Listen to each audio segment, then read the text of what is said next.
Maybe we can talk about liquid staking. I think, Zaki, you're mostly working on that right now. So maybe you can share, first of all, what it is, what it means, and also how it will affect the circulation of atoms.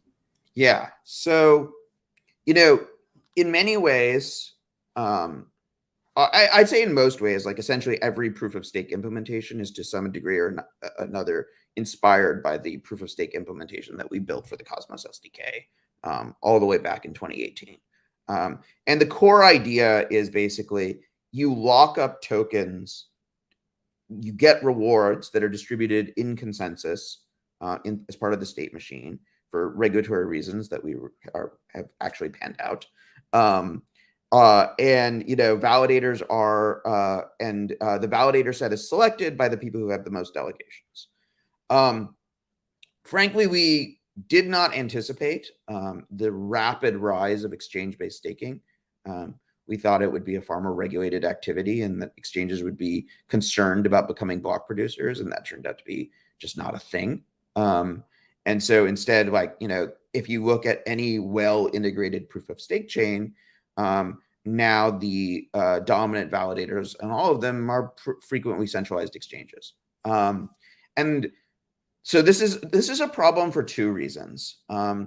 One is, so what are the problems? One is you rely on yield from staking in order to secure the chain. It's the inflationary rewards are what incentivize people to actually participate in the validator selection process and have funds at stake for validators to be slashed if they are bad or provably bad. And this is essential for aligning all of the incentives that makes proof of stake work. But right now, the yields on the Atom OSMO pool on osmosis are 10x what they are staking atoms. And so liquidity gets pulled out of the CØSMOS hub into osmosis and is no longer securing the CØSMOS hub and osmosis. Honestly, I continue to be shocked at that those yields have stayed so high, and also that so few atoms have unbonded to go after those yields. But here we are.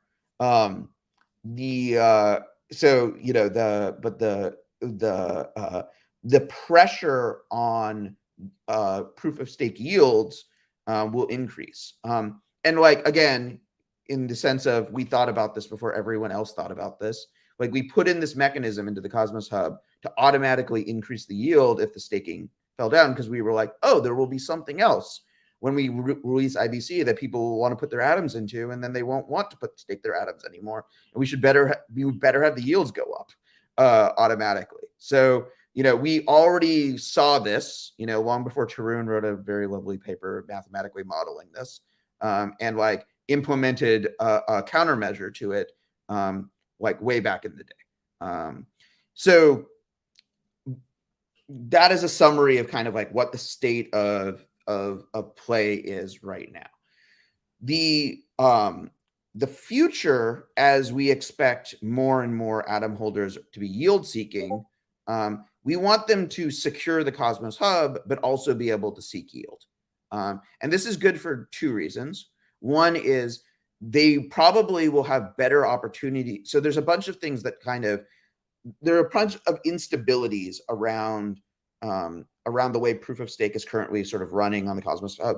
The centralized validators being dominant, validators sort of recruiting delegators through airdrops, etc. There's a bunch of game theoretic, there's a bunch of instability in the validator selection process of proof of stake as it's currently implemented. And so what we want to do is move to a world where there are stronger incentives not to stake with centralized exchanges, where there are stronger incentives to distribute the stake, and stronger incentives for someone to be actually carrying what do these validators operations look like? Is this just it's running on someone's laptop? What is the quality of the system? And the idea that at hundreds of thousands of individual delegators, millions of individual delegators, everyone is going to do this work is absurd. So what I've been working on is a very small, like one of the goals was to have, what is the smallest change set we can do to sort of enable experimentation and building on top of this from the CØSMOS SDK rather than, so what we're doing is we're building a building block. The building block, which is ability, so, some people who sort of interact with, the CØSMOS command lines would probably notice that, like, when you stake your tokens, your tokens are converted into what we call shares, which are typically, a share is 1-for-1 with Atom unless there was a slashing event. And this was a really key sort of abstraction innovation that we came up with that allowed us to scale proof of stake in the way that we have to hundreds of thousands, millions, tens of millions of users on a single chain. So what we're doing now is we're going to convert those shares into transferable tokens.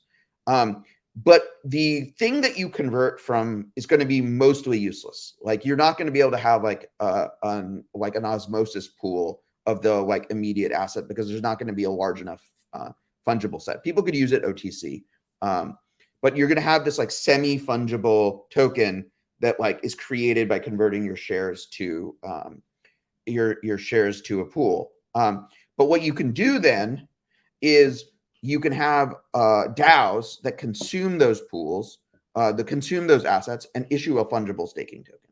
And so what we are expecting to see as this liquid staking primitive gets adopted throughout the CØSMOS is that there will be DAOs, hopefully on the CØSMOS hub using CosmWasm, that like consume these liquid staked assets, issue like a staked atom, or maybe even a composite of multiple CØSMOS staking chains that are all implementing this primitive.